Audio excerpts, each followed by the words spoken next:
Hey, what's up guys? MKBHD here, and this is the one we've been waiting for. This is the one I told you to skip iPhone 8 for. This is the one that represents the future of Apple smartphones. This is iPhone 10. And while it doesn't say X anywhere on the front of the box, people are pretty much always going to call this one the X. I've just accepted that.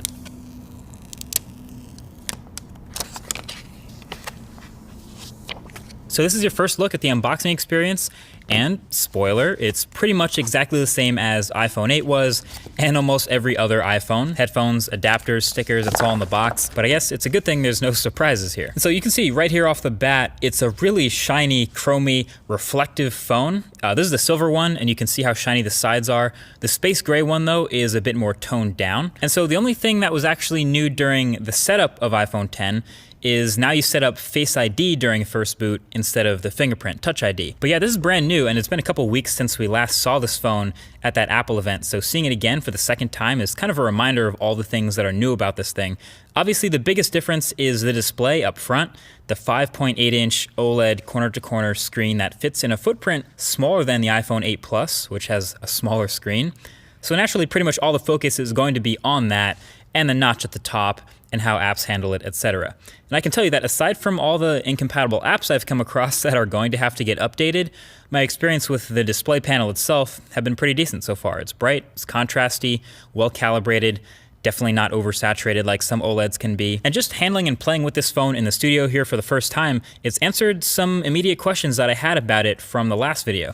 So first of all, since there's no home button, obviously, you have that swipe up gesture to go home, but we were wondering, how do you take a screenshot? That is power and volume up.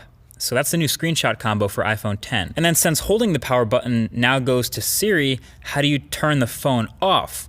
Well, it's gonna be long pressing the power button and volume up key, and that'll get you to see that power off menu. So those are two new key combos to memorize there. And then of course I was reminded of how many gestures there are now to memorize. Obviously when you get rid of a button, there's a whole bunch of swiping and gestures to replace it. So there's the multitasking and app switching motions, which are pretty similar but both kind of useful in their own way. Depending on how you use the phone, really. That's on top of the screenshot and power off combos, plus long holding the power button for Siri and double pressing it for Apple Pay. But basically there's a lot going on, and if you're gonna make a phone that's all screen, obviously you have to be able to do it all without a lot of buttons. Anyway, one of the biggest differences between iPhone 8 and iPhone 10 is the new front-facing camera suite up at the top in that notch. The IR blaster, the depth sensor, etc. And all that enables a couple of new things with this phone. Number one is obviously Face ID.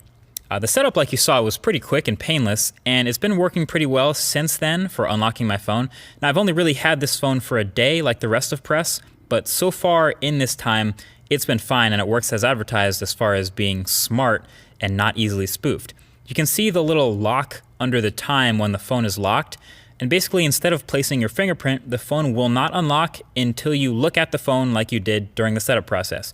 And then once you do, it's pretty quick to unlock. You can see the little thing open, and then you can swipe up to open your phone. And sure enough, it doesn't work with a picture of you. It doesn't work when you're looking away. It doesn't work when your eyes are closed. It just basically waits until it sees what it saw during that setup process, and then it's good to go. So no, your girl can't unlock your phone while you're asleep with your eyes closed, for those of you who are wondering that. I do have some further thoughts on this Face ID versus Touch ID though, so stay tuned for that in an upcoming video. And I do want to see if I can fool it with identical twins maybe, just out of curiosity. Anyway, with the new notch, you also get a new front-facing camera complete with selfie portrait mode. Messing around with it, it seems pretty average. Interestingly enough, that Pixel 2 that I've been testing seemed way more like confident with the front-facing camera portraits than the iPhone 10. Now there's no doubt both of these will get better with time and software updates, but just from turning on portrait mode, switching the front-facing camera, and snapping a picture, these are the types of results you're gonna get. There's a pretty big difference between the two if you ask me, especially if you're looking at edges and hair and things like that. And sometimes the iPhone just didn't want to blur the background at all, just got really picky about the lighting. But that's something, again, we'll be testing a lot more for the full review of this phone. Oh yeah, and the new front-facing camera suite will get you Animojis. So yeah, you can see in these Animojis, the physics of things moving around is actually pretty on point. So if you're into it, you can map your face to a cartoon animal head and send it to someone in iMessage. but you still can't edit tweets though. So overall, there's a lot to test with the iPhone 10 now that I have it in my hands finally. As a matter of fact, definitely leave your thoughts right below that like button with things you want to see in the full review. Most likely things like battery life, camera quality, app performance, all that good stuff. But don't let me miss anything. But until then, definitely get subscribed for the upcoming videos on the channel. Thanks for watching, and I'll talk to you guys in the next one. Peace.